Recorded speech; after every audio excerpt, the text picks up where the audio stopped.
Okay, so lesson 79. Let me recognize the problem so it can be solved. A problem cannot be solved if you do not know what it is. Even if it is really solved already, you will still have the problem because you will not recognize that it has been solved. I really like the languaging in this, the recognition. It uses the word recognize. For me, you see, when one recognizes the truth, then one realizes that it's only through giving meaning or importance or value to that which is untruth that one didn't recognize that all the problems are solved in the recognition of the truth. So, just to carry on, this is the situation of the world. The problem of separation, which is really the only problem, has already been solved. That for me is the main thing, the problem of separation. But what creates the sense of separation? You know, that for me is the thing. What creates the sense of separation prevents the experiencing that all problems have already been solved in the place of the truth. So it's a paradox. And for me, when you're in conceptualization or thinking from that separated place, then there will be problems by definition, because one is in the place of problems. So carrying on, yet the solution is not recognized because the problem is not recognized. This is interesting. The solution is not recognized because the problem is not recognized. Yeah. For me, the problem is identifying or not surrendering or not letting go of everything which is not the truth or creates a sense of separation. So everyone in the world seems to have his own special problems. Now the Course uses the word special quite a lot. I mean, for me, the seeming individual separated entity or person or ego has a sense of difference to otherness.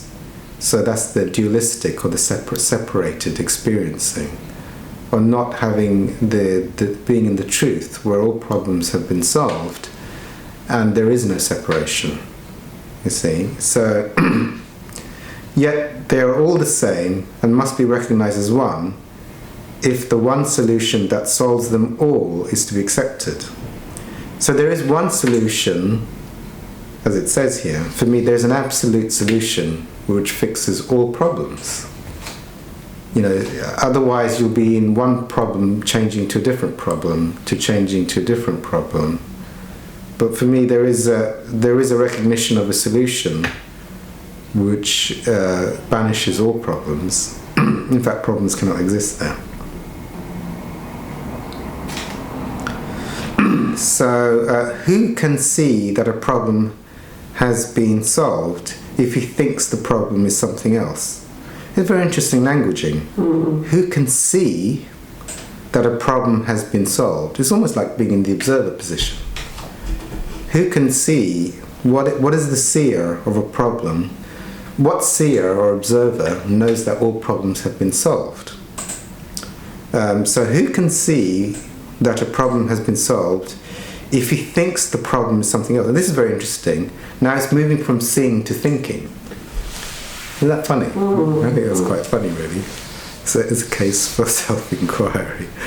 So of course, if you think about the problem, then you'll think the problem is, or the solution is somewhere else. But when there is a seeing where all the problems disappear. So even if he is given the answer, he cannot see the relevance. Yes. Well, you see, for me, another way of saying that might be if you start trying to think of what the answer is, he's not going to get it. because in the position of the absolute, or in the seer, or the observer, or the eternal, you're not going to get it. So that is the position in which you find yourself now. So this is assuming you are in the problems, you see. And I like this, because even though the absolute is not a position, but it was what we were talking about earlier, about the kingdom of heaven is within, or the observer, or now St. Francis said, what you're looking for is where you're looking from. And it's in dying that one, for me, what you're looking for is where you're looking from. One of the famous quotes of St. Francis, for me, is what he's referring to as the observer, or the kingdom of heaven within, when you're not in the forest of the externals. So let me read that again. That is the position in which you find yourself now. That is the position in which you find yourself now. You have the answer, but you are still uncertain about what the problem is. A long series of different problems seems to confront you, and as one is settled, the next one and the next one arise. There seems to be no end to them. There is no time in which you feel completely free of problems and at peace. So it's like, I love that, to be completely free of problems and at peace. So where can we find that? So the temptation to regard problems as many is the temptation to keep the problem of separation unsolved. So there is one place for me where all the problems are solved. But it's for me actually, in one way of saying it, is like when there's many problems, there is separation and there is identification. Because now one is in the world of the many and in the separated. But so that one is in temptation, I guess, according to this. And being in temptation, the problems, you can never solve the problems because they keep carrying on. So the world seems to present you with a vast number of problems, each requiring a different answer. This perception places you in a position in which your problem solving must be inadequate and failure is inevitable. Yeah, you get that. So no one could solve all the problems the world appears to hold. That for me is very much a mystical thing. No one could solve all the problems the world appears to hold. That's very much something like a mystic would say. Because a lot of people are out there trying to, through their perception, their ego filters, are trying to fix the world. And it seems as you try to fix one problem, another problem arises. So no one can solve all the problems the world appears to hold. They seem to be on many levels, in such varying forms, and with such varying content, that they confront you with an impossible situation. Isn't that beautiful? No person or individuality or separated individual can solve all the problems because they're in separation.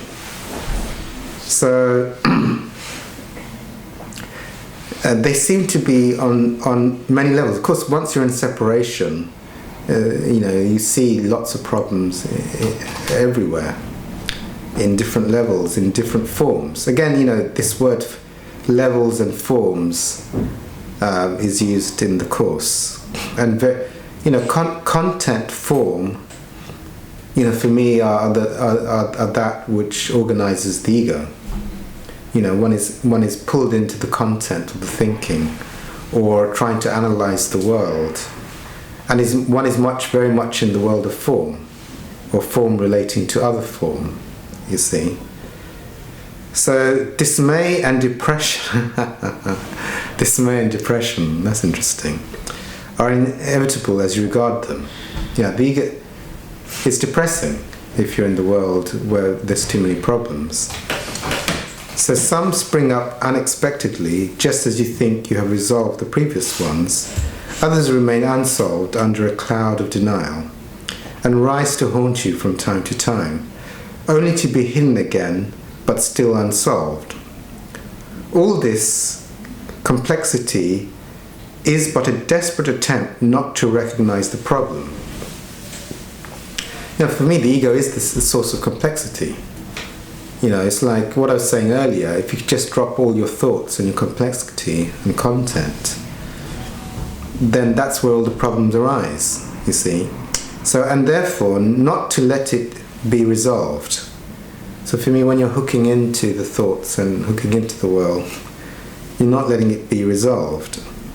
So if you could recognize that your only problem is separation, no matter what form it takes. I really like it when it says no matter what form. For me, a thought is a form. An image is a form. The body is a form. The senses are forms. Depression is a form. A low mood is a form. Or any type of conceptualization is a form. Let me read that again. So if you could recognize that your only problem is separation, no matter what form it takes, you could accept the answer because you would see its relevance. Perceiving the underlying constancy in all problems that seems to confront you. Isn't that beautiful? Perceiving the underlying constancy in all problems. And it's almost like self-inquiry. What is the underlying constancy that observes all problems? There is a constant, but yet there is that which is passing before the constant, the ever-changing, you see. Which is very similar to, for me, what St. Francis is saying. What you're looking for is where you're looking from, or the kingdom of heaven is within. It's not in the forest of the concepts. So perceiving the underlying constancy in all problems that seem to confront you, you would understand that you have the means to solve them all. Isn't that beautiful?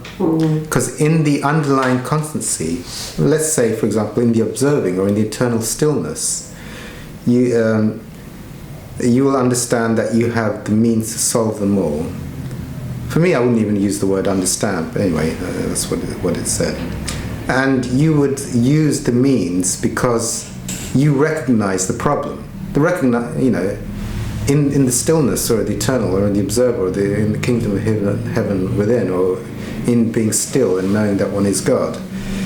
And you would use the means to you'd beyond the recognition of where problems arise.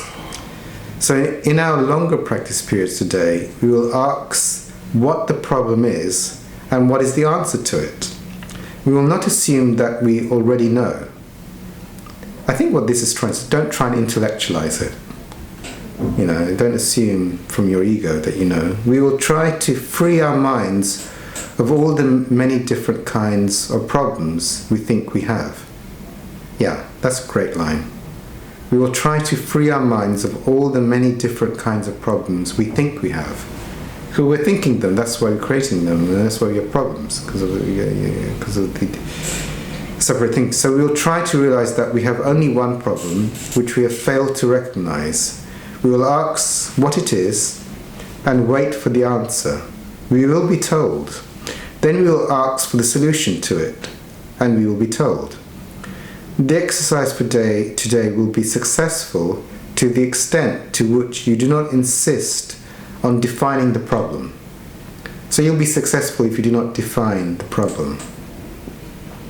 I'd say you'd be successful if you don't define anything. Yeah. Perhaps you will not succeed in letting all your preconceived notions go, but that is not necessary. All that is necessary is to entertain some doubt about the reality of your version of what your problems are. You are trying to recognize that you have been given the answer by recognizing the problem, so that the problem and the answer can be brought together and you can be at peace. The shorter practice periods for today will not be set by time, but by need. You will see many problems today, each one calling for an answer. Our efforts will be directed towards recognizing that there is only one problem and one answer. In this recognition are all problems resolved. In this recognition there is peace. I like that word recognition. It's like you're stuck in the forest of thinking and thoughts and body. And then when you can let it all go, you have a recognition that brings instant peace and instant constancy. I really like the word constancy that the Course was using there. Be not deceived by the form of the problems. For me, like deception is when you're lost in form and separation, or limited experiencing, and that's a deception, and it's being attached to form. So whenever any difficulty seems to arise, tell yourself quickly, let me recognize this problem so it can be solved. Then try and suspend all judgment about what the problem is. If possible, close your eyes for a moment and ask, what is it? What it is? You'll be heard and you will be answered. So that's lesson 79. It's a lovely lesson, and I thought there was some gems in there. Any questions? Or Thank you. okay. Yeah. Any question? No, not particularly. Okay. Well, thank you. Thank you for listening.